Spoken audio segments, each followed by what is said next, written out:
Better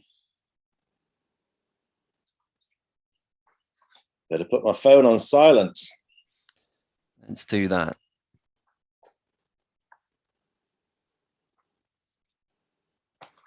Okay, so we're live on YouTube. We'll just wait for another 30 seconds, then I'll make a start. Great. Let's get my notes.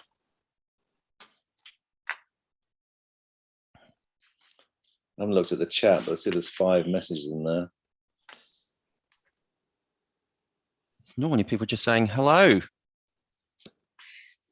We're all pleased to be here. Yeah, indeed. Hello. 32.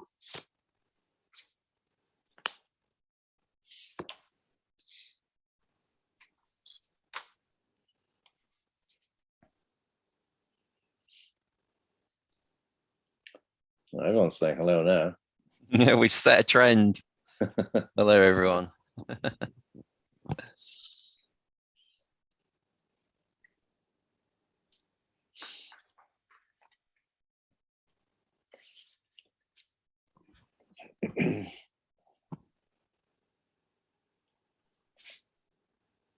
Okay, right, here we go.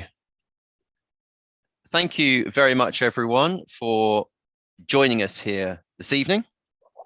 And thanks for joining for the latest installment in the Play UK Russia programme, an innovative programme to create connections between the UK and Russian games industry professionals. Now, for today's event, we have an interpreter. So to listen to the Russian language version, please click the interpreter button on the bottom right of the screen and choose the Russian channel. We also welcome questions. In fact, we encourage as many questions as possible to come from our audience this evening. At the bottom in the center of the screen, you will see a Q&A button. Please put your questions in there and I will try and get them to ask them to our distinguished visitor this evening, who's going to be doing the talk for us. Now, the Play UK Russia programme is delivered by the Cultural and Education section of the British Embassy in Moscow, and also the Universal University and the Scream School in Moscow, and also UKI, the trade body for games in the UK. I'm Sam from UKI and I'm your host for this evening. Now, the UK, the United Kingdom, is an established powerhouse in games development and publishing. From the early days of bedroom coders through to the multinational studios of today, the UK has been at the forefront of games development and games commerce for over 40 years. But at the heart of the games industry, not only in the UK, but also in Russia and around the world, are the incredible people that lead and inspire the sector.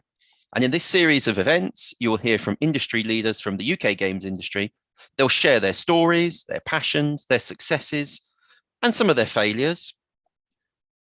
In many cases, they're legends of the industry, but each and every one of them are still at the top of their game, creating amazing, enthralling experiences for the players of today. And I'm delighted to welcome this week's guest, Ian Livingstone, widely acknowledged as a founding father of the UK games industry.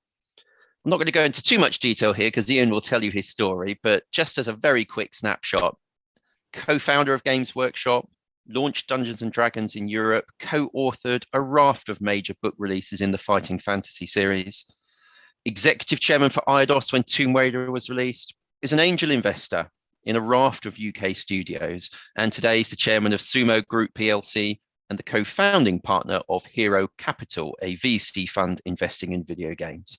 Now, if that wasn't impressive enough, Ian also co-authored the Livingstone Hope Next Gen Review in 2011, which has radically changed the government policy on education and digital skills. Ian was honoured by the UK government with a CBE, and it's a real pleasure to welcome Ian to this evening's event. Good evening, Ian. Good evening, Sam, and hello, Russia. Hello, Russia, indeed. Now, I'm delighted to say you've got some slides to share with us, so I'm going to hand over to you to take us through your presentation, and thank you. All right, thanks, Sam. Hello again. I'm here to tell you my kind of fun history joining games, all 46 years I've been in the games industry, and hopefully guide and give some good tips for how to be successful in the industry and what a great industry is, because it's all about great people.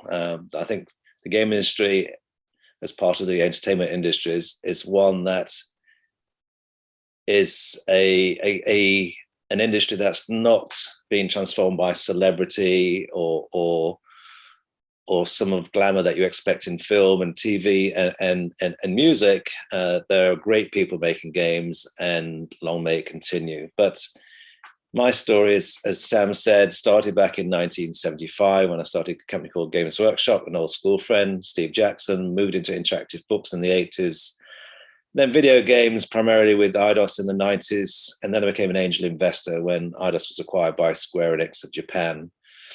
And subsequently took on a lot of non-executive roles, including being appointed chairman of Sumo Group PLC, which is in the process of being acquired by Tencent in China for a $1.4 billion acquisition.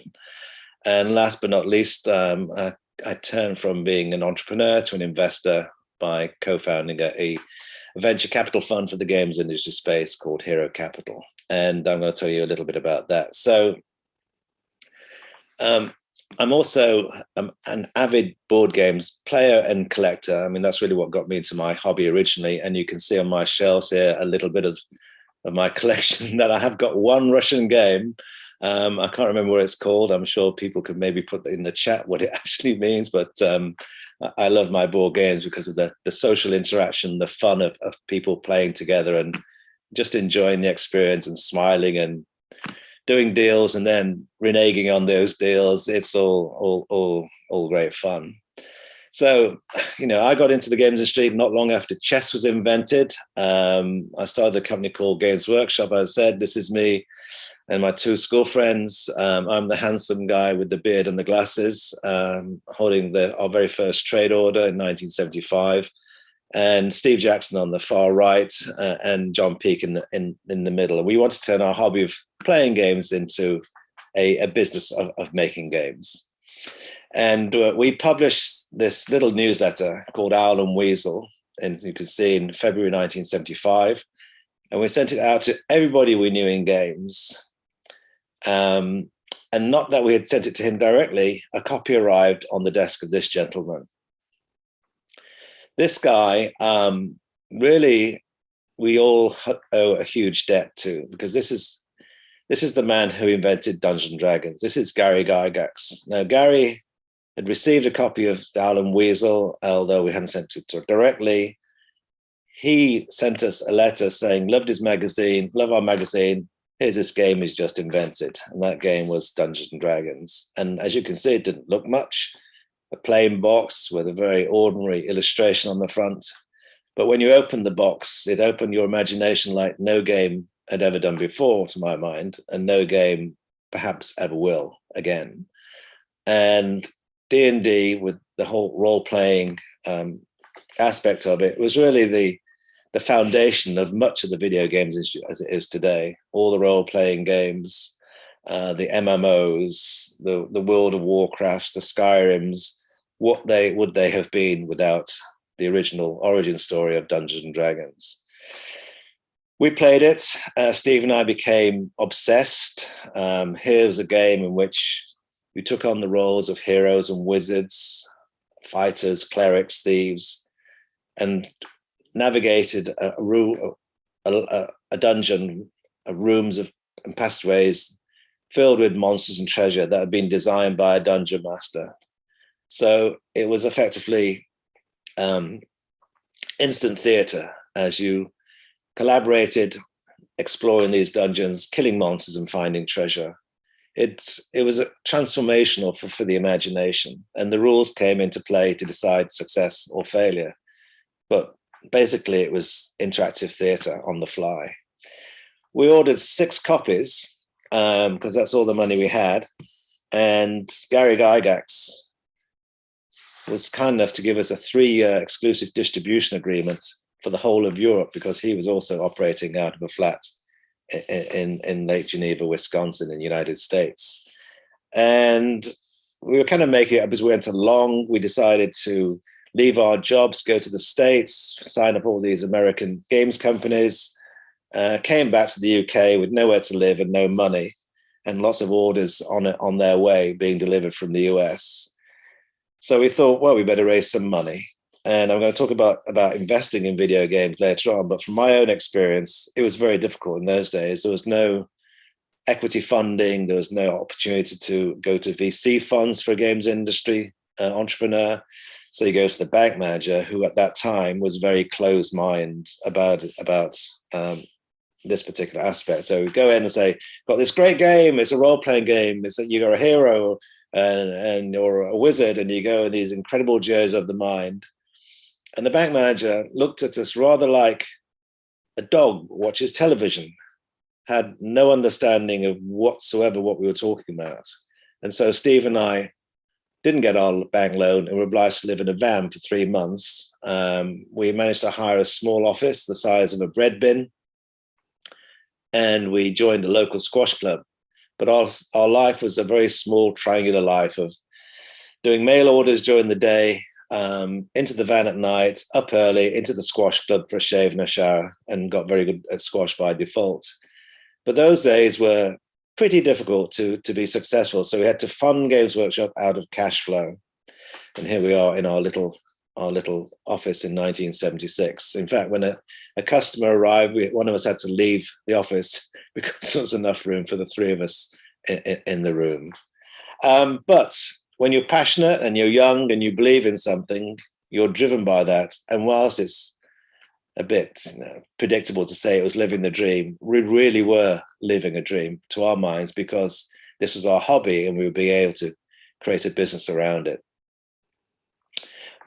We decided to open our stores because other shops were reluctant to sell Dungeons and Dragons.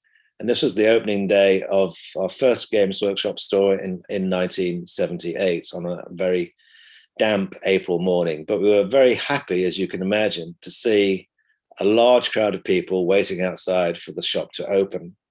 And that gave us the belief and encouragement to carry on.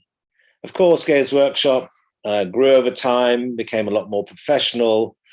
And of course, the whole empire of Workshop is now built on one intellectual property, that is Warhammer. So how did Warhammer come about?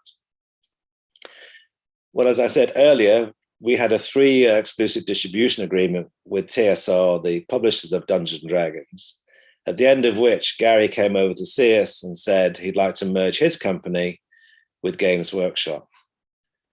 But Steve and I, being young, independent, young Brits, said no to that merger opportunity because we wanted to remain independent, and we didn't relish the idea of having to spend half our time in the Midwest and the States. So we said no. And so we lost the exclusivity of D&D, and we set about how we're going to manage that problem. So we released a number of board games, but ultimately the whole success of Workshop came from Warhammer, which was designed by Rick Priestley, Richard Halliwell, and Brian Ansell. And Warhammer, as I'm sure many will know, is not just a game in itself. It's a whole publishing empire with licensing of video games and other entertainment franchises built on the Warhammer IP. And one thing I say to games companies when they're starting off as a top piece of advice, if you create your own intellectual property, try to retain ownership of it to build real value in your company. So often is the case that people trade it away for project finance or sell out too soon and inevitably regret that decision further down the line. So it's important, if you want to build real value in a company with sustainable, predictable earnings and deciding your own destiny, hang on to your IP. It's really important. And I'm sure these are not unfamiliar to you, the way that Workshop has prospered over those years. Now, Steve and I sold out in 1991. Some might say a little soon, because the company is now worth over £4 billion on the London Stock Exchange, built really all on the back of the IP, which is Warhammer. And if those of you would like to know a little bit about the origin story of Games Workshop and those early crazy days when we used to make it up as we went along, I've just finished writing a book, which was being published by a crowdfunding publisher, Unbound, and it's going to be out sometime next year. It's called The Dice Man. So during Workshop days, we used to run conventions called Games Day, where thousands of people come along and play role-playing games. Here was a very rudimentary game of Dungeons and Dragons happening at Games Day. And there was a publisher called Penguin Books, very large publisher of books in the UK. And their editor came to Games Day, fascinated by this the phenomenon she'd heard about called Dungeons and Dragons. And she was fascinated that so many people were just completely consumed by this role-playing game that was being played on tabletops using miniature figures. And she asked Steve and I if we'd write a book about that hobby. But we said, well, why don't we write a book that allows you to experience that hobby?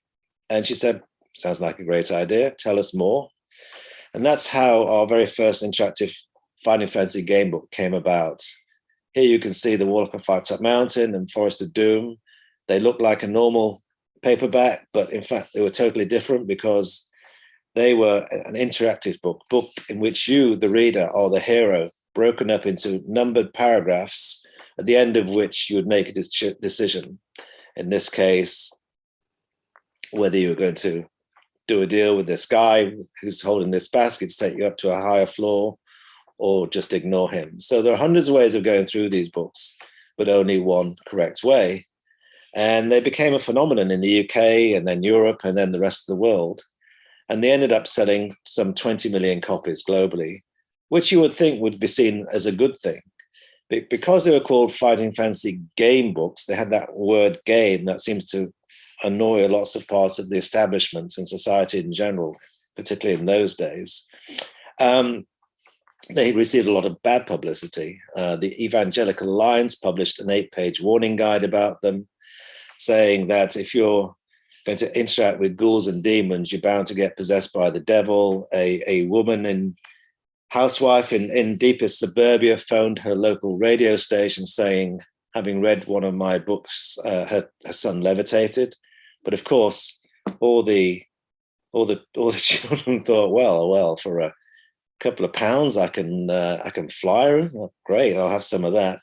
The local vicar for Penguin Books promised to chain himself to the gates of the publisher until they were banned. There were petitions sent in by worried parents saying that they were concerned that their children were using their imaginations too much. I mean, really? Is that they should be grateful that their children are using their imaginations? But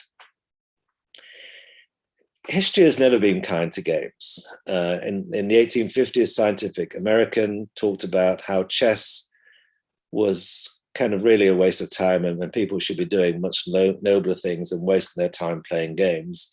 And of course, when it comes to video games, the media tended to go into a frenzy about the societal problems they could create. And when Grand Theft Auto 5 came out in 2013, rather than being celebrated as a great British success story, it received quite a lot of negative press, despite the fact that it generated over $1 billion in its first 3 days of sales. This is an extraordinary phenomenon. It's the largest entertainment franchise in the world, and yet the critics were always there for a game. Nevertheless, we've seen games move from a niche audience to a mainstream audience. We see children playing games. We see young adults playing games. We see old people like me still enjoying video games.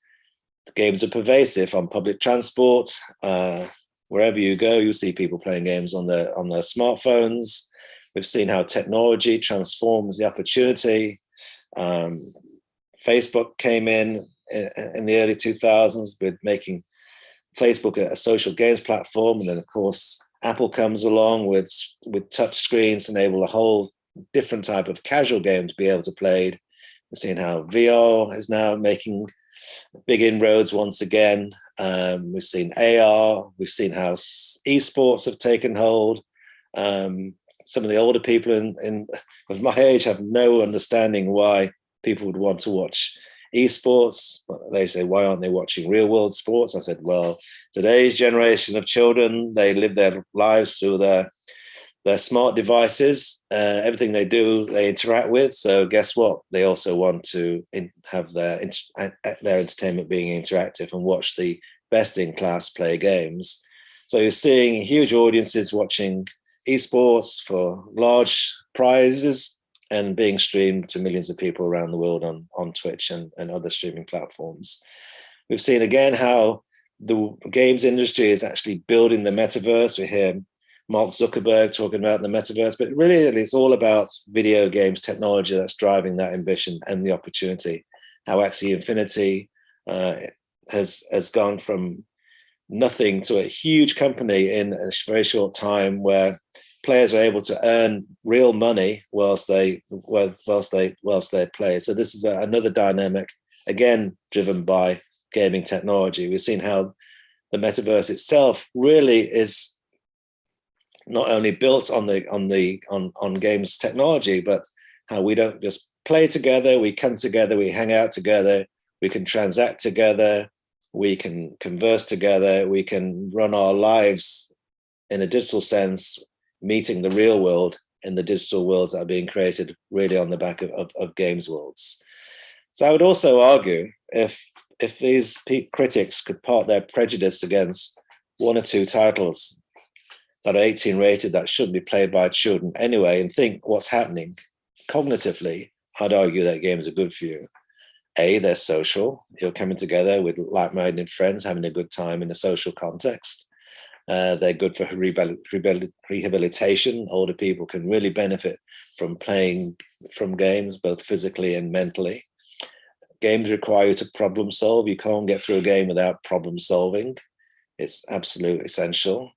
Games give you a continuous assessment of how you're doing. You're not punished for making a mistake. In fact, you're encouraged to go again until over time, everyone can become a winner.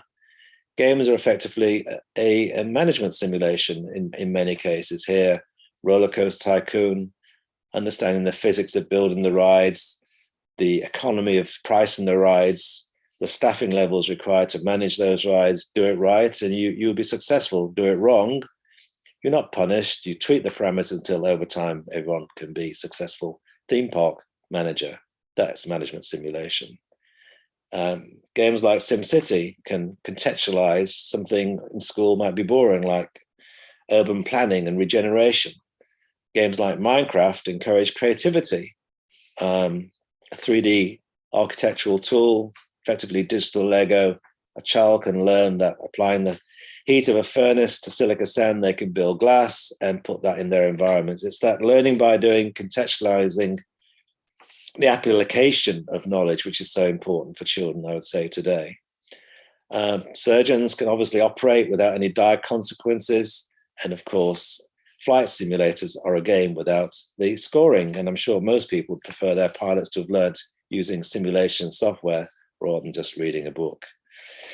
So I got into video games because of my Final Fantasy game books. I wrote the launch product in 1984 called Eureka for a small company called Domark. And I joined Domark not long after selling out of Workshop in 91. I invested in the company, and a couple of years later, I joined the board, and a couple of years later, we put 4 companies together to create a new company called Eidos Interactive, which we floated on the London Stock Exchange. And of course, Eidos most famously known for Tomb Raider. And again, wearing the intellectual property ownership hat, I always made it an important part of our remit to have own IP. So Eidos not only had Tomb Raider, but had Hitman, Deus Ex, Just Cause, Championship Manager, and others, which were all IP owned by Eidos.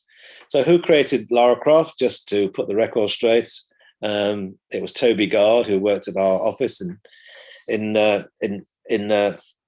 Derby called Core Design. He was an incredible artist, and he and a small team, in fact, a very small team, came up with the whole Lara Croft game. He'd been required or asked to replace a character called Rick Dangerous, which, as you can see, has a slight similarity to a certain film star whose name I've forgotten. And everyone thought he was going to create another male character, but he'd seen the rise of girl power. He'd seen Tank Girl, Nana Cherry, and it was his brilliant idea to have a female character. So this was the original Lara Croft, then called Lara Cruz, before she changed her surname. And what started as a simple sketch became a multi-billion-dollar franchise. So again, speaking to the value of intellectual property, an original idea can turn into incredibly valuable service or product. So for the 20th time, make sure you hang on to your IP.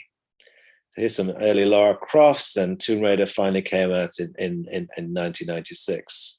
Became a pop culture phenomenon, gracing not just the magazines from the game industry, but for general media magazines everywhere.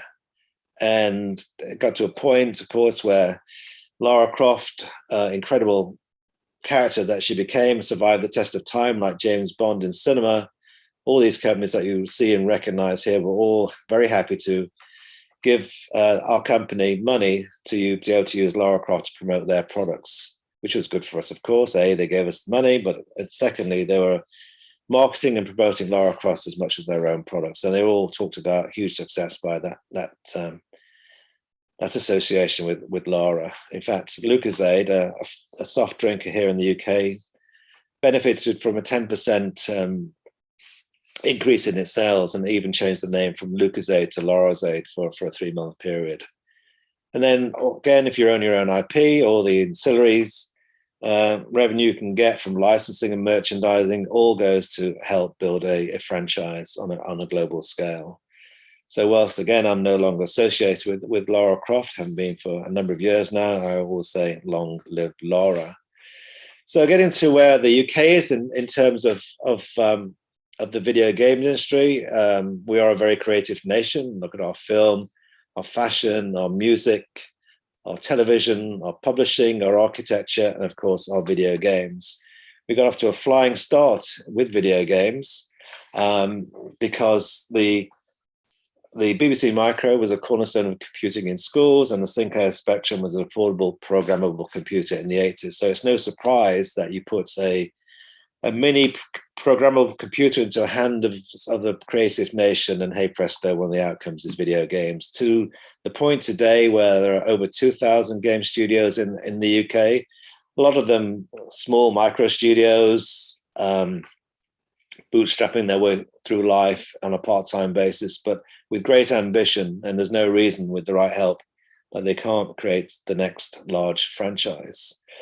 Some of the great video games characters are being developed in the UK, from Little Big Planet, Tomb Raider, Moshi Monsters, Lemmings, and the Lego Harry Potter franchise.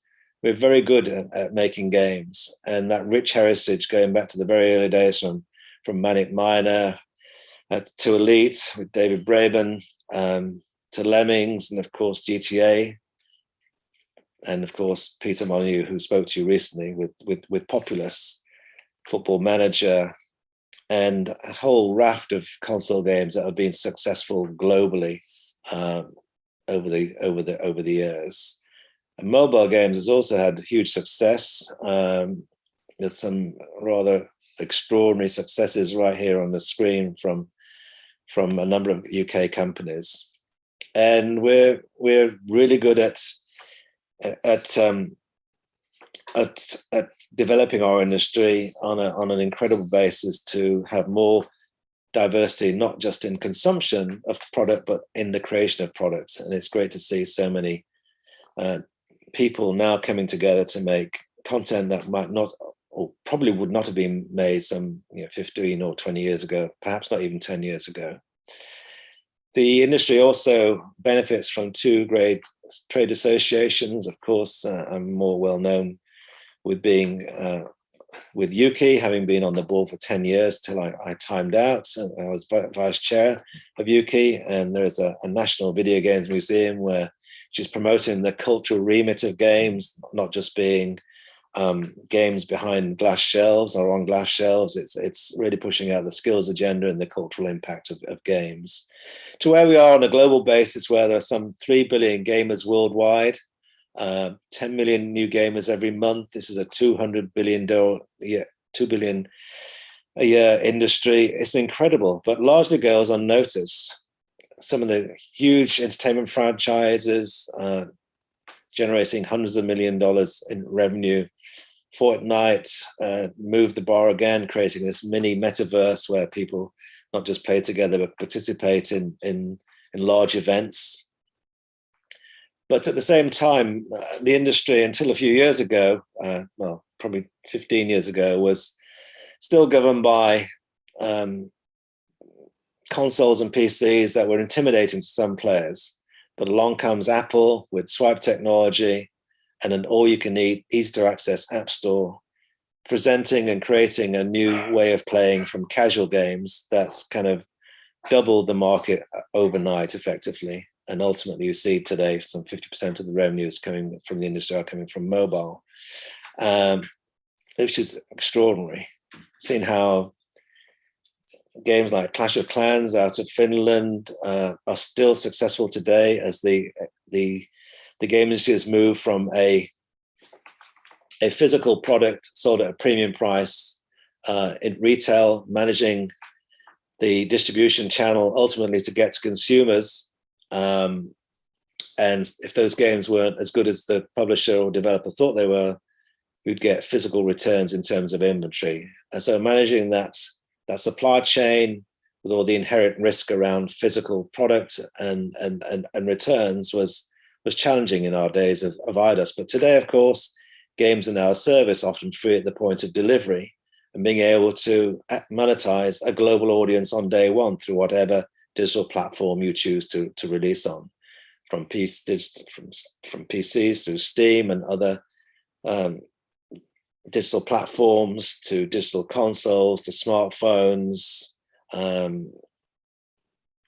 to other devices that are being able to access global markets. So the new challenge, of course, is how you run games as a service, how you acquire, retain, and monetize audiences, how you're going to use data to improve the experience and also the monetization. And if you're running a game as a service, is there enough margin at the end of that to cover your original development costs, your ongoing development costs, your user acquisition costs, and still retain a profit? These are the new challenges that people are having to deal with, and doing so very successfully.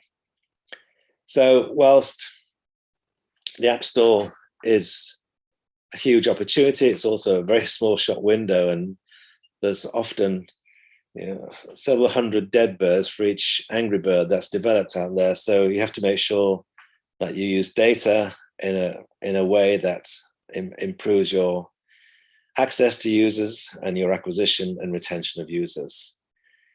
But as an industry, there's always two challenges that remain: access to talent and access to funding. Where we're going to find the next software engineers, artists, and animators? How is a studio going to get finance? Whether it's to start getting bootstrap, is it possible to get a bank loan these days? Probably not. What about the dangers of project finance if you have to trade away your intellectual property? What about publisher funding? Do you have to give up the IP or at least share the IP with the publisher?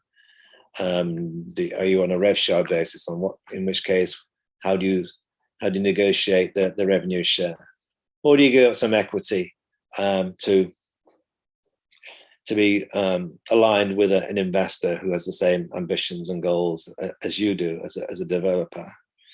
As I said, I turned investor in 2010.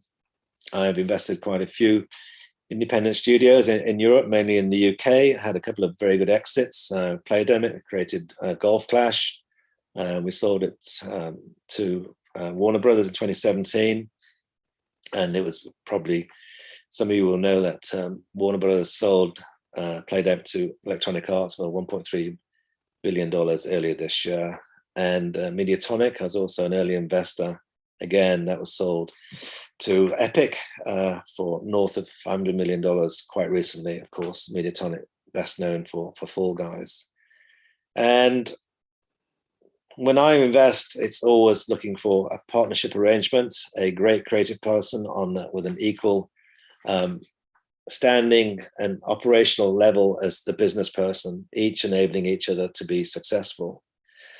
Through my angel investments, it's been difficult to even scratch the surface of the opportunity, and that's one of the reasons why I accepted the invitation to start a venture capital company, a venture capital fund with two co-founders, Luke Alvarez and Cherry Freeman. And we set about creating a fund that was going to be concentrating on the video games industry and associated technology and esports and what we call digital sports, which is effectively the digitization, gamification of real world sports, which gives off data which can be monetized.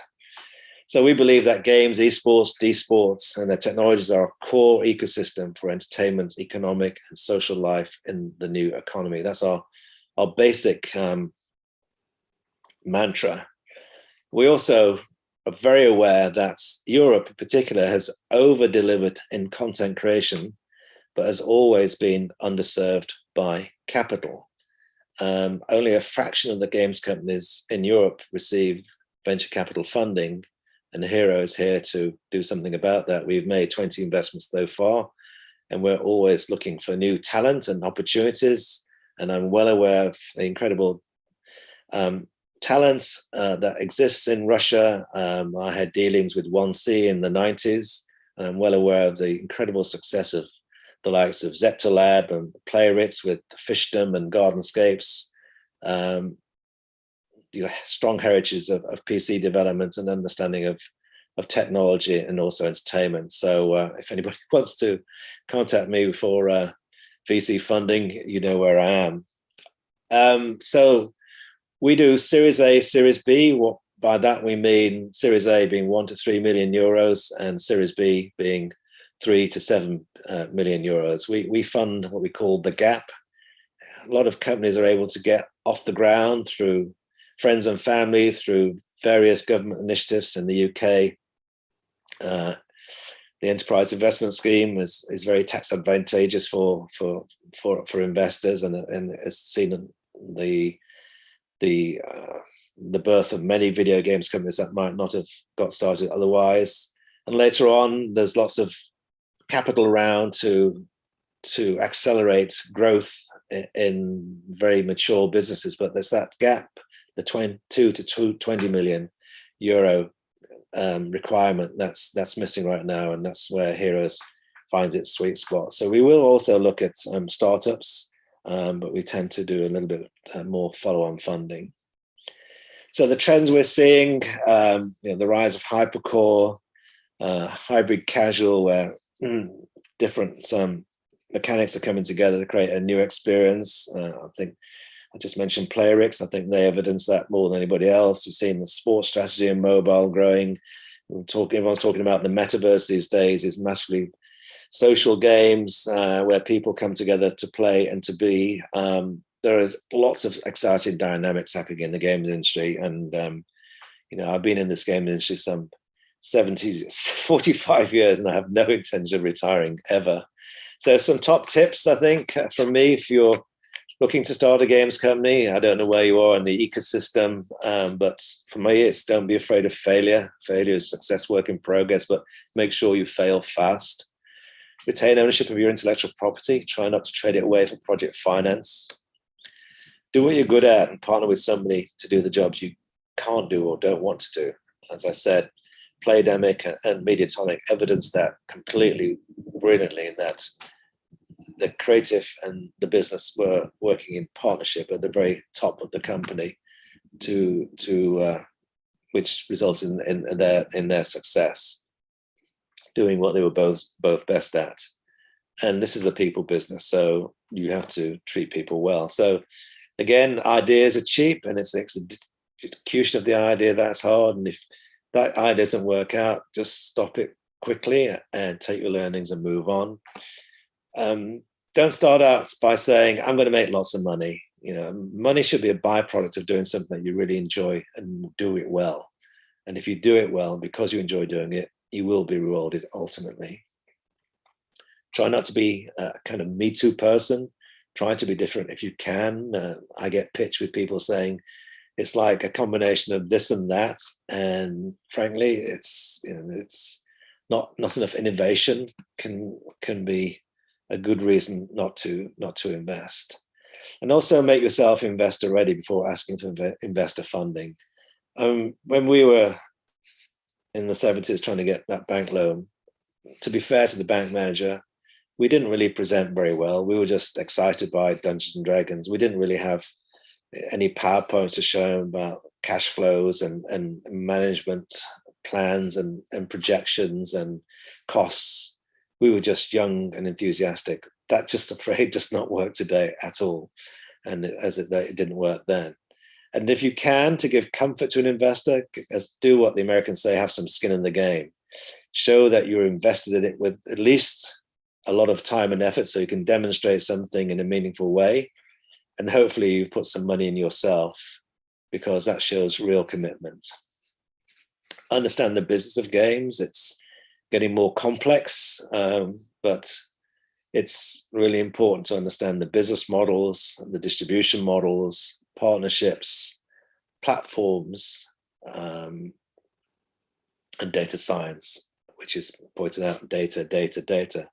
But last but not least, for me, the most important thing is gameplay. When people ask me what are the three most important things about a game, I always say gameplay. Technology and graphics are vital, but they play a supporting role. And of course, we want to be told a story, but a story in which you, the player, control the action, rather like my old Finding Fancy game books.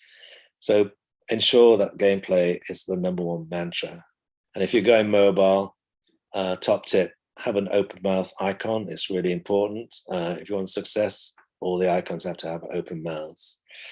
So I think that's about it from me. My life has been a game, and long may it continue. And whatever capacity you're in the industry, as a developer, as a publisher, as an artist, software engineer, or storyteller, lighting, whatever it may be, data scientist, lawyer, enjoy it. It's one of the best industries in the world.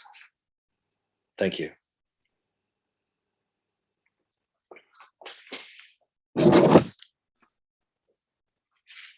That was amazing, Ian. Thank you very much for that. I love the idea that all mobile games have to have an open mouth character at the end. That wasn't something I expected, so I love that. Thank you. You've obviously put your Twitter there so people can get in touch with you and ask you questions if they want. If there are any questions from the audience now, please put them in the Q&A at the bottom of the screen, and I will endeavour to get through as many of those as possible. Should we come away from your slides, Ian, and get you more in full picture? Should we do that? So if you can stop sharing. Yeah, I'll just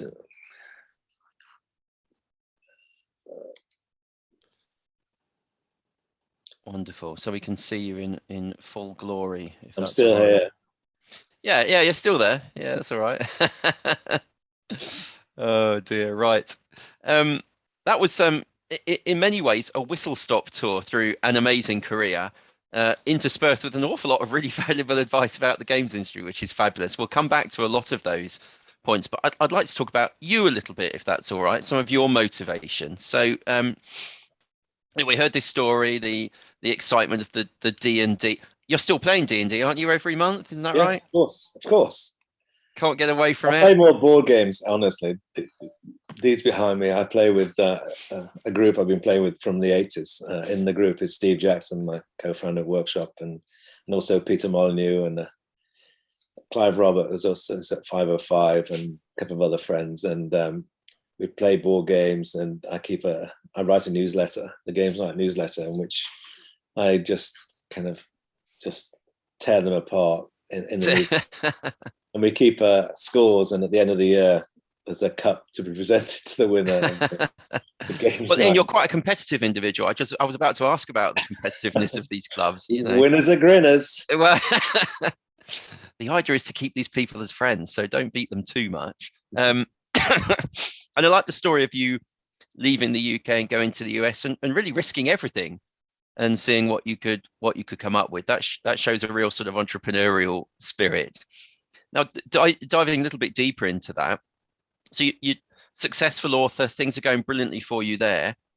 Why do you take that leap into games? What's the sort of the motivation for that? What have you seen in games in those days that attracted you? Well, I'm a games player. It was very easy. I used to play games at school. In those days, it was Monopoly and chess. And then I discovered American war games and diplomacy. And I just loved the social interaction of games. And But then Yeah, into video games, I was saying more specifically, that's a bit of a leap, isn't it? Or is it not a leap? not really. It's play. It's still rules and play and challenges and puzzles and of course player versus player now more than ever. So if you can replicate a kind of playful experience, it doesn't matter what platform you're on, whether it's analog or digital. I just enjoy play, and video games gives you a whole new playground, as it were, to build worlds that you can't possibly do in a board game. Whereas board games and books rely a lot on the imagination. You're able to build these incredible worlds with video games, and being part of a team that can create, kind of effectively interactive cinema or even a small puzzle game, I think is incredible. And just the fact that we are, as human beings, playful by nature. For me, it's all one and the same. And I'm interested when you get involved with Domark and then into Eidos and bring those companies together. What was the games industry like in those days? Well, Eidos came about in '95 when we floated on the stock exchange. I invested in Domark, so I took equity instead of royalties in when they started off in '85, and it was the 8-bit, 16-bit days, and I joined Domark soon after the 16-bit market was about to fall off the edge of the cliff. So it wasn't the best time to be starting off. It was kind of crisis management from the get-go, because these 32-bit machines were on the horizon, the PlayStation, the Saturn, and that was all sounded very exciting. But in the meantime, all the inventory, talking about physical products and inventory problems, was a problem for Domark. And not long after I joined the company, realized that things were not as good as I thought they were when I invested in the company. But we managed to turn it around, and we put these 4 companies together to create Newco Eidos, which we floated in '95. And of course, the big breakthrough came with the opportunity to acquire Centergold, which was the only other publicly quoted company at the time. They were also suffering from inventory problems as the demise of the 16-bit market, and they were listed. So we were able to acquire them in March '96. And part of the due diligence process was I, being the so-called games expert, and I was executive chairman. My remit was, as a portfolio, was to look at all the studios owned by Centergold. And so I went first to see Silicon Dreams near Oxford, and then it was snowing. It was like late February '96, and I talked to the CEO, and he said, "Well, go and see this other company, Core Design, up in Derby." I said, "Well, it's snowing. It's just I'll drive back." So anyway, he convinced me I should go over there, and I was greeted by Jeremy Heath-Smith, the managing director, fantastic guy at Core Design, and he showed me all these games that were in development. And in the very last room was this female character on the screen, and I thought, "Wow, what's this? It's a 3D character moving into the screen into a 3D world." I was so used to all these side-scrolling 2D games. Yeah. So, and then met the team and just kind of blown away by the fact that it was a female character, but a strong, independent, athletic, great character. But the worlds that they created, the technology was just outstanding. You could actually move the camera and could navigate the environments, and with these 3 pillars of combat, exploration, and puzzle solving, kind of all the planets were aligned. So after saying goodbye to Jeremy on the drive back, I called our CEO and said, "Look, we really have to buy this company." So we acquired Centergold, and really got Tomb Raider almost for free. It wasn't really priced in because no one knew what a success it would be. And so we launched it in October that year, and I think we had 100,000 units in the budget, and over time ended up selling 7 million copies. It's interesting because my next question was, did you know it was going to be a successful title? But it sounds like there was No, something there that got you interested, there was something. There was something. Everyone thought it was amazing, but no Yeah. one knew how amazing. Yeah. And did you expect the impact that that game made on the broadness of society? You know, it just went so far beyond, as you showed in your presentation. Yeah. Surely no one could have expected that. No, I mean, it's the first non-human to be on the front cover of Face magazine. She always Yeah. had people who recognize. So here was a digital character, and then she became part of the Cool Britannia, Tony Blair's Cool Britannia mandate. And so games were beginning to have a cultural impact in a big way then, and Lara Croft was certainly at the forefront of that. And I remember when Larry Gordon Associates, who had been commissioned by Paramount to be the producers on the Tomb Raider movie, because we'd licensed the movie rights to Paramount. I remember them coming over and saying, we'd like Angelina Jolie to play the role of Lara Croft. So that's Right. absolutely fine with us, no problem whatsoever. But joking apart, she was an incredible human being. You know, incredibly intelligent and just charming and understated and just perfect for that role. So it was an ideal casting. And interesting that you talk about the sort of the breakthrough of a female lead character. Any idea why we haven't seen that perhaps continue in recent years? Well, I think that's down to other people to create their own characters. We did pretty well with Lara Croft. I mean, there's no reason whatsoever why there shouldn't be more. I mean, there are some, but they haven't quite hit the the kind of the James Bond equivalent in movies of that iconic character that survived the test of time. Yeah, yeah. Interesting though, isn't it? How it's perhaps not taken off a little bit more. Certainly when you look at the dominance of female players in games today, you know, just over 50% actually. The players today are women of games. You think that would be reflected a little bit more in that content? No doubt it will.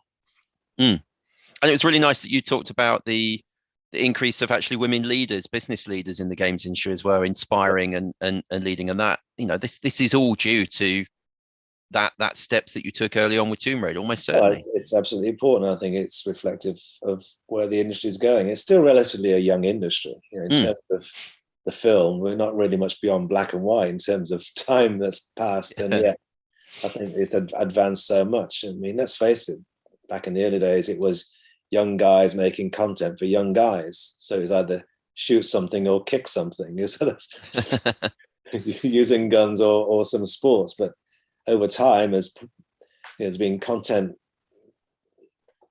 diversity in content creation, and now diversity in content creation. So it's truly reflective and representative of society in general, which has to be a great thing. And also reflective experience. There's a question in the chat about how much has your rich board game experience helped your career in video games? What do you think to that? Well, these games I have behind me, there's over 1,000 in my room here, is that I don't get them just for collecting's sake. There's some great mechanics in board games. And when it comes to games design, there's some really important lessons to be learned from playing good board games that engage people, you know, that have that ability to create meaningful choices, to create a situation where everybody's involved all the time, not just kind of bored waiting for your turn to come around again where you do something in isolation. How board games really engage people, and how board games also choose some very interesting themes that could become video games. So there's an awful lot to be learned from just game mechanics from board games. And talking about, there's an interesting question here about one of our audience has been reading a book series named Choose Your Own Adventure. Do you take it as a compliment that those kinds of books have appeared, have taken, or are they just a copycat ripoff? This person has asked. Well, no, Choose Your Own Adventures came out around the same time as Fighting Fancy. It might have even been a little bit before, but there was a huge difference. There's actually a trademark term, Choose Your Own Adventure, owned by now Choose Co. And that they were more kind of choose your own ending to a story. They were a narrative in which you effectively chose between chapters how you wanted the story to go. So there was much less choice, and there was no game system. Whereas Final Fantasy game books have a lot more choices, 400 paragraphs, but also a game system attached to it. So it's branching narrative, like analog hypertext, but with a game system for fighting monsters, for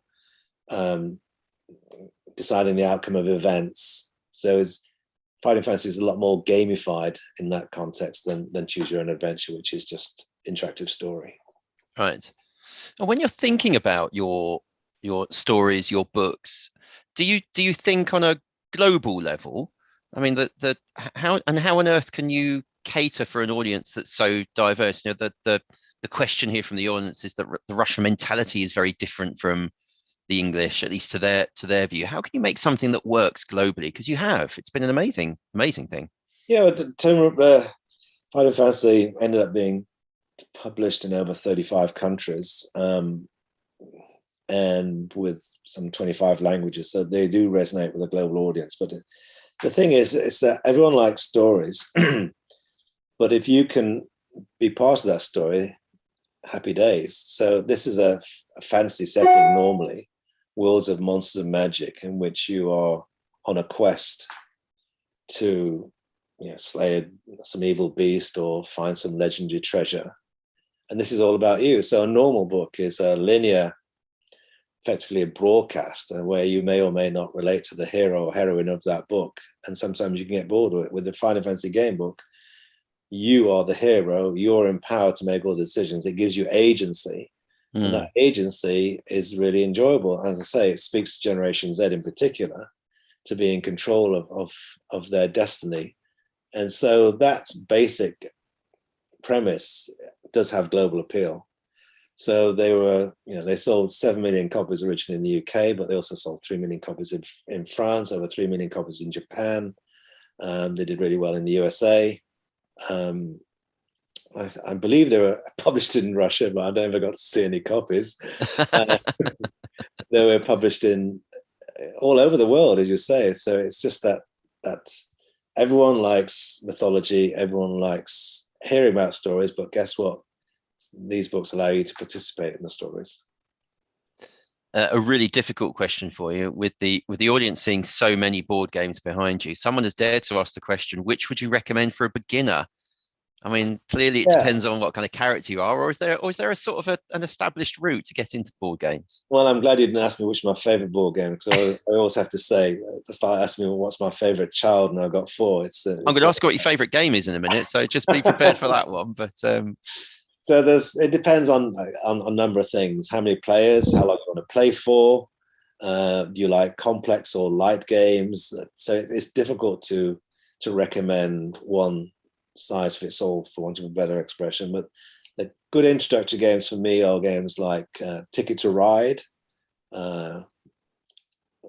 Splendor, Catan, and if you want something a bit more meaty, games like Century Spice Road, Stone Age, Small World. I mean, there's a lot out there. But there's a good site called boardgamegeek.com, which got just about every game ever made is on there. But they do have a rating of games, but the ones that rate the best tend to be quite complex games, because it's quite a dedicated audience that goes to boardgamegeek.com. Now there's the design of board games is that most people have a chance with a bit of skill to actually achieve things in a board game and be competitive. But is there a board game where you would be 99% confident you would beat everyone you played against? Is there one that you're just an absolute legend at, Ian? No.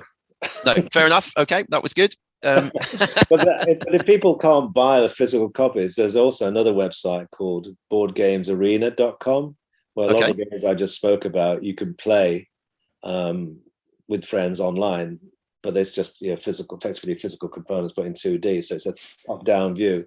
And all the way through lockdown and the pandemic, our games group played on boardgamesarena.com and having a Zoom window open so we could negotiate our deals and laugh at each other when you get stabbed in the back. So love it.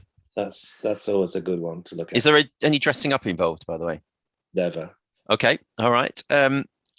Now you talk really fondly about the UK games industry and its sort of location as a destination for games development. But if we look under the surface, why do you think why do you think the UK is such a special place to make games? Um, it has a rich cultural history of making games. You know, we would go back to the very early 80s, as I said in my talk, people like Matthew Smith and Peter Molyneux, on the back of computing at home being available on a wide scale and learning about computing skills in school, in the hands of a creative nation. That's always going to happen, I think. And this creative streak we have as a nation, as I said, you know, the film, fashion, music, etc. We're very good at storytelling, and on a national level, you know, creativity is everywhere, but opportunity always isn't. So it doesn't have to be London focused. Teams in the UK, as you well know, are scattered everywhere, and there are clusters around, from Guildford in Newcastle and Liverpool and around Dundee and Brighton and Bristol. There's incredible gaming hubs, and it's a very collaborative industry. People tend to help each other, and there's a fantastic talent pool, not just from the creative point of view, but you know, software engineers, although they're getting more and more difficult to find as the industry heats up, and it's becoming a global phenomenon. But yeah, the UK is a great place to do business, and of course, from you know, the support you get from UK and from Tiger and from government with the EIS and SEIS schemes, and of course, video games tax relief has been a huge bonus to the industry. So there's a lot of good things happening. Even, dare I say it, the media is becoming more positive to the industry to say, you know, this is actually a viable career opportunity and proposition. And teachers and parents are now beginning to understand that there's more to it than just making a few 18-rated games. This is an actual huge cultural phenomenon, and all the ancillary industries around it, whether it's sport industries, you know, service industries, advertising, marketing, legal, accounting. You know, it's building a pretty rich ecosystem.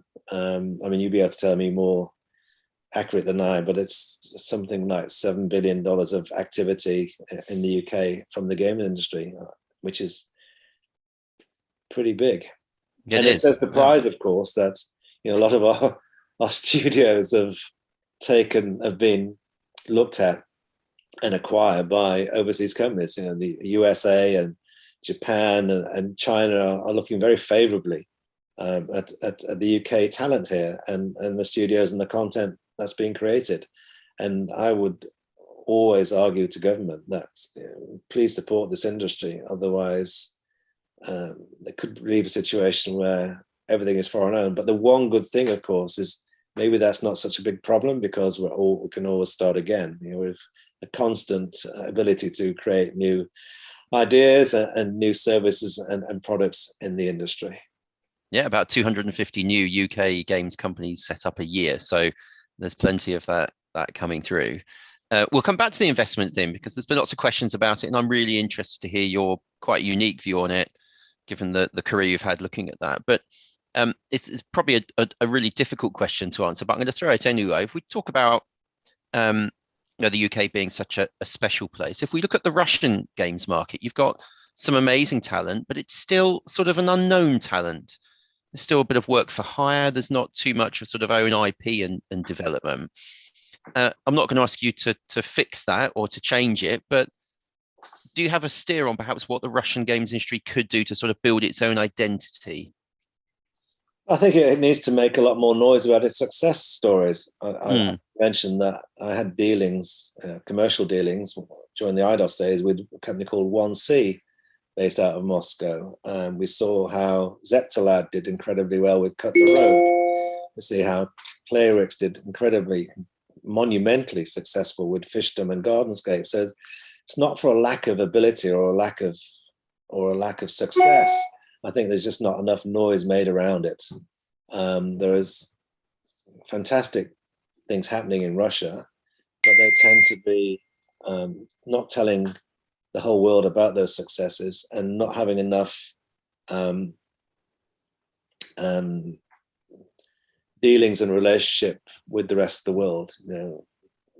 We go to lots of conferences and games conferences and events in Europe and also in the USA, when we're allowed to. I think next year we'll be going to DICE and GDC and Tokyo Game Show and others. But there's nothing on my radar that says I must go to the next Russian games conference.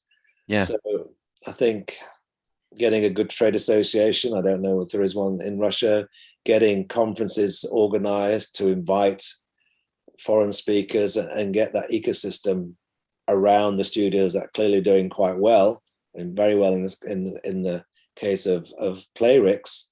But I'm sure they could do so much more, because there's no shortage of incredible software engineers in Russia and creative talent. So it's a question of building an infrastructure and ecosystem around that talent to reach out to the world on a greater scale, I would say.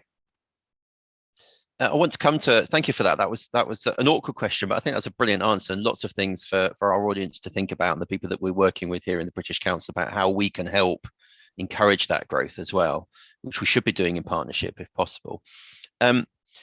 Such a varied history in investment, going through angels, and look at the amazing companies that you've picked to invest in over the years as an angel investor and then onto VCs. How on earth can you pick a studio to be sort of an angel level investor in? What are the things that really get you to go, yeah, I'm going to invest in that company? I mean, you mentioned IP. Is that core to it? What are the other things that are core? The main thing is people. It's the senior management team. As I said, with Playdemic and Mediatonic, it was the creative visionary and product maker on an equal footing with the person who's going to run the whole show. Right. And a lot of creative people tend to not want to let go and want to do it all themselves, which I think is rather pointless, because you're not doing what you're good at, and you probably don't enjoy doing the outreach to accounting firms or to order new desks and chairs. That should not be a function that you should be doing. So it's how the team is set up. Okay. Then there's a whole raft of things set underneath that, from IP ownership, business model, self-publishing, self-developing, publisher funded, work for hire. What kind of business are you? What's your business model? What have you done before previously? What have you invested in personally? What have you learned through your previous iterations of whatever games you've done before? Do you understand the importance of data? Are you data driven? I mean, I'm not saying a game concept should be born out of data, but data should be used quite quickly to validate the original concept and idea. Of course, technology. What is your technology stack? What does it look like? Is it going to fall over if it scales up? What's your back-end infrastructure like? I mean, there's a whole raft of questions, but of course, number one is always gameplay. It's always the gameplay. Love that. So a couple of things you put in your list on the final slides that maybe might need a little bit more detail for the audience. You use the phrase "fail fast." What does that mean? I mean, it's pretty obvious with all the data available that if a product is working or it isn't working. So, if you're not getting retention, and if you're not getting the monetization, if your costs for installs are more than you'd expect, just kind of suck it up and move on, really, and don't go bust trying to turn something around that's never going to turn around, because that should not be seen as failure. I say you'll learn so much from that process. that the next game is more likely to succeed. Angry Birds was not Rovio's first game. It was their 51st game.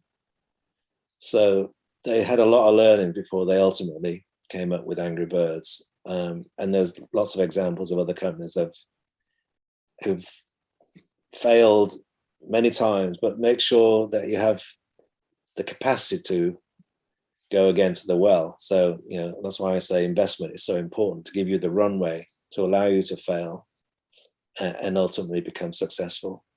Mediatonic, it was been in business for 9 or 10 years before Fall Guys came around. But they were a great team. It was just a question of upping their game, no pun intended, until ultimately they got a global hit.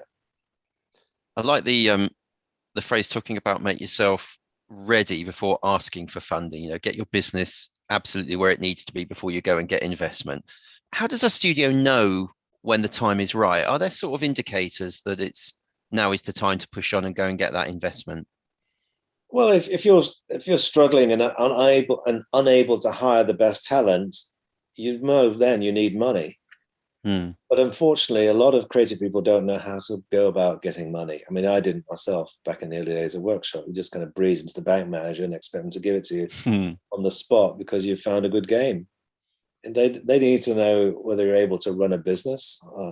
Do you understand what profit is? And if I do invest in a company, they have to understand that investment is not profit. It's starting capital. It's working capital.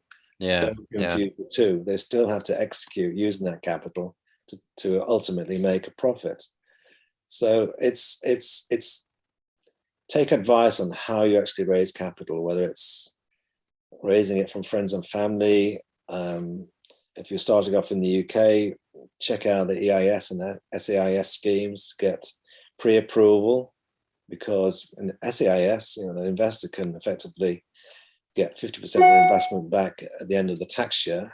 And if the company goes on to success, as long as you hold those shares for some 3 years, there's no capital gains tax to pay. And if it does go bust, you can write off another 40% of that investment. So this is a fantastic scheme. And I'm sure it would be a great way of other countries kickstarting their games ecosystem. But the thing is to know how to get investment and understand what is required. Hero, we run these events called Dark Star, where we present our fund to people. There's another one coming up soon. I can't remember when. And we had 240 development companies on the last one. And we show you what VCs are looking for, why they invest, why they don't invest, and then you can pitch, and we'll certainly look at it. That's really interesting, and we need to sort of circulate the details of Hero so some of the audience can have a look at that and see how they can get involved. So we'll make sure. Capital, HIRO, named after Hero protagonist, the main character in Neil Stephenson's book about the metaverse, Snow Crash. So we were a little bit ahead of the metaverse speak. The metaverse. I was interested in the if we can just go back to a little bit about sort of Ian the person, if that's all right, and then we will come back to some business things in a minute if that's good with you. But you've seen a lot of games, you've reviewed a lot of games, you've published a lot of games. What are the games that that other people have made that you think, oh, I wish I was involved in that project? Are there any games out there that you think, yeah, I'd love to have been part of that? Well, there's probably hundreds out there, isn't there? I've only touched a few. There's no Moby Dick. There's no one that you really wanted that just wasn't there. The one that consumed you. The one that I played all the time. I think Civilization, I spent a large part of my life playing. I mean, at my age, I'm useless at any Twitch game. I'm dead in 10 seconds if I venture out with a gun into some universe. So I have to use my my thinking powers to succeed. I used to like all kind of games like that, whether it was just Age of Empires as well, and Advance Wars on the old DS games. But clearly, the best kind of fun is when you're connected to people. So when I was a little bit more agile with my reflexes. I used to play virtual tennis on Dreamcast, and Oh, rare, yeah. those kind of game, great fun. Where it's just fantastic gameplay. It's just something about, you don't worry about the graphics so much. Graphics, I say, plays a supporting role. It's all about that thrilling gameplay. So connected games is ideal for me, but I enjoy civilizations, conquering the world in my own living room. And you've been around the world, Ian. You've met everyone you could perhaps imagine you'd want to meet in the games industry, or is there someone on your bucket list in the games industry that you haven't met yet that you'd really like to have a chat with? I'm trying to think of who. You're right. I haven't met a lot of people. Or maybe you've met someone in passing and you just like to have a cup of tea with them or a beer with them, whatever it is.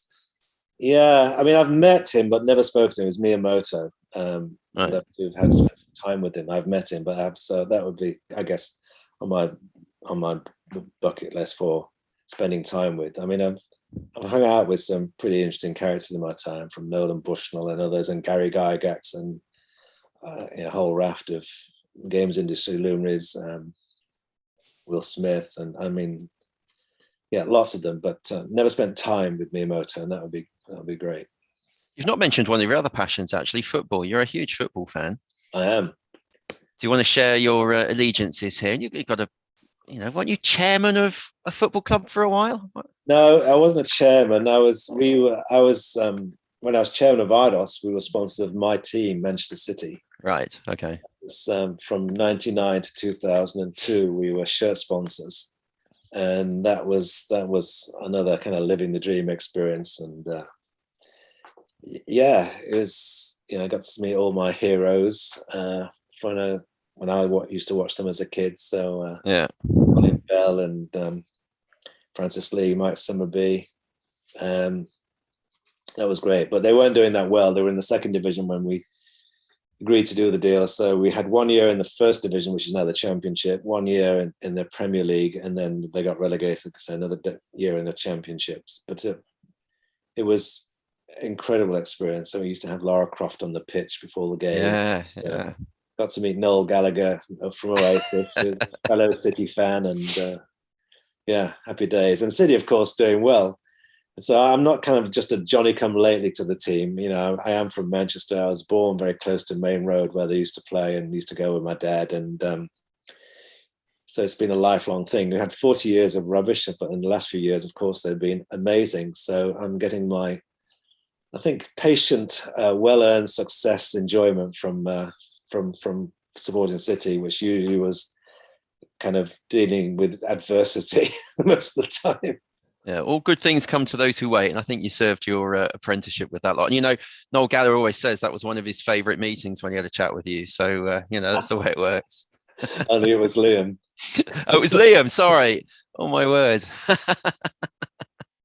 Can we talk a little bit about talent, because you spent an increasing amount of time supporting that talent pipeline, particularly in the UK. I mean, we talked earlier about the importance of having talent to keep the industry going and to bring those new studios through.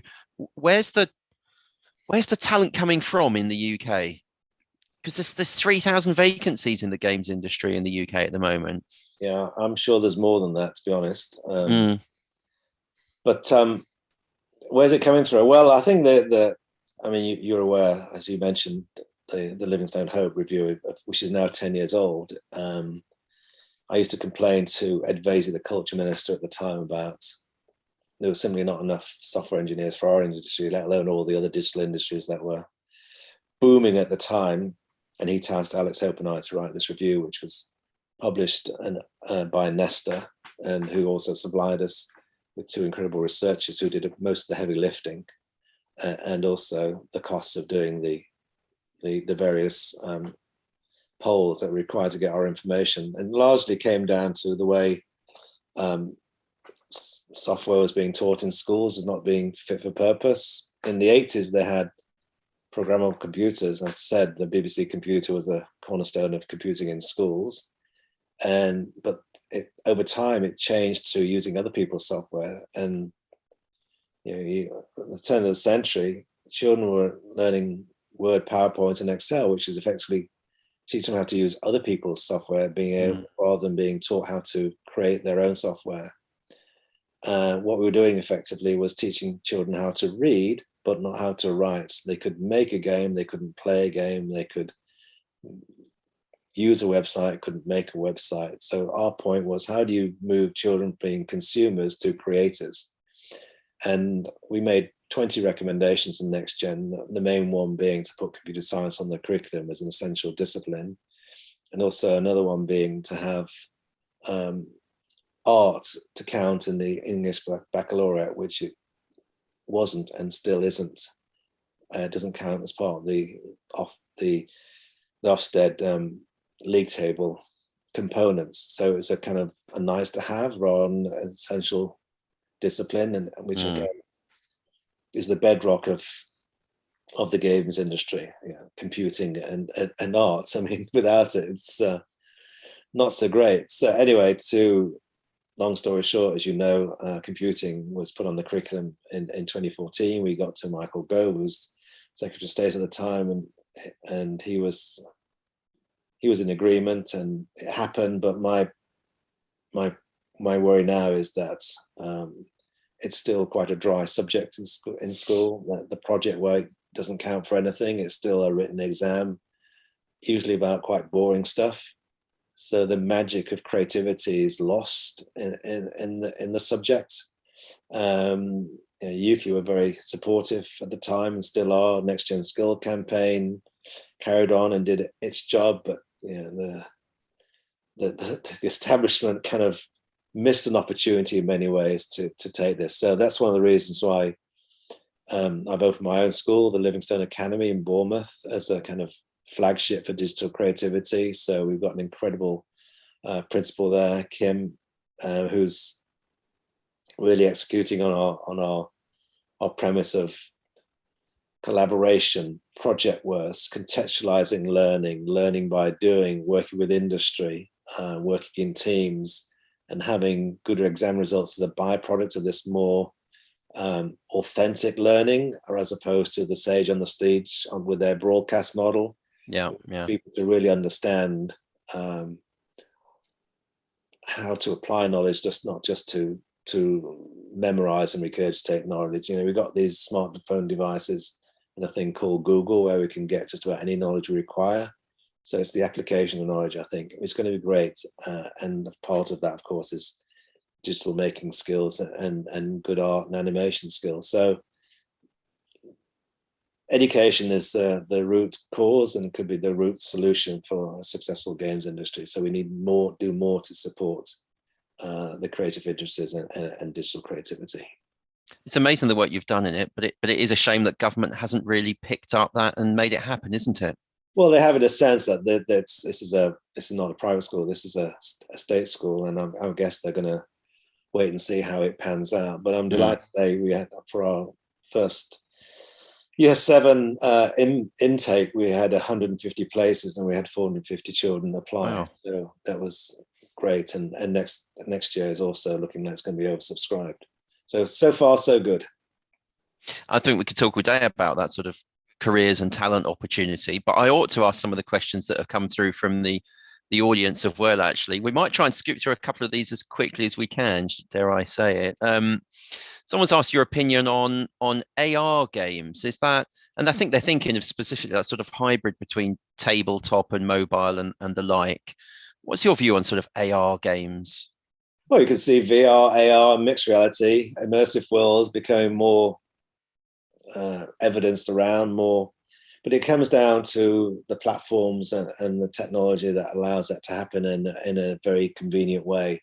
VR, for example, struggled for many years. It's only now with wireless headsets and with Oculus 2 and devices where you don't feel any motion sickness that it's becoming more of a mass market proposition. But some of these devices have been clunky in the past. It reminds me of mobile phones back in the 80s with a great big brick with loads of wires hanging out. So when VR and AR becomes effectively like a pair of Oakleys that just sits on your nose and you're able to have effectively a no barrier to that experience, that'll become mass adoption. But clearly, these digital worlds connected to the real worlds are going to be increasingly evident everywhere. Excellent. Another question from someone who's currently studying 3D modeling and art in an indie game. They want to explore more sort of storytelling in video games. I mean, storytelling is incredibly important, isn't it, as part of that process? But how do you get seen to be a storyteller? How do you sort of promote yourself as such? Write good stories. Right. And send them into studios, say, look, I can tell you stories. I think I had in my penultimate slide about gameplay, I also had in the corner there thing about the importance of story. Clearly, that's becoming more and more necessary and a component part of good games now. And of course, the early days and the horsepower of the consoles and PCs wouldn't allow, there was not enough capacity to have decent contextual music or any decent music at all, or storytelling, or sound effects, or decent graphics. But now this much more immersive experience where it's like interactive cinema, storytelling is vital to any good game. So I think budding storytellers have got lots of opportunity available to them right now. We've heard you say gameplay at least 3 times this evening. There's quite a few questions about gameplay.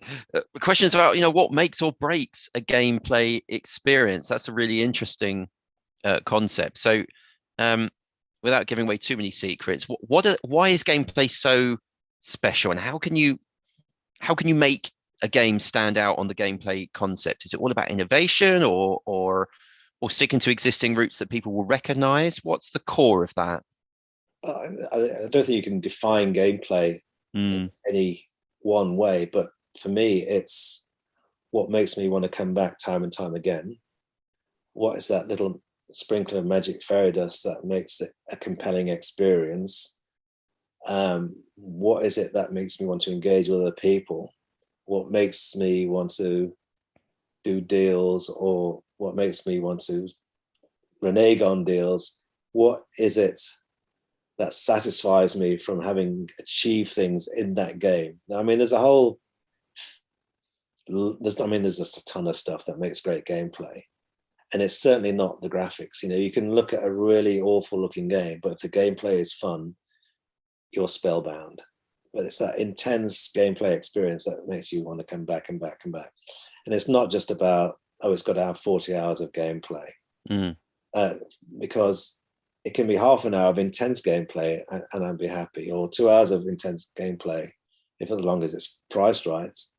You just got to keep that adrenaline rush going, and satisfaction and reward, feeling good, and don't make people feel stupid, because they'll always blame the game. You've got to make a game that has kind of this, as I said in my chart, kind of Zen flow through it, where you're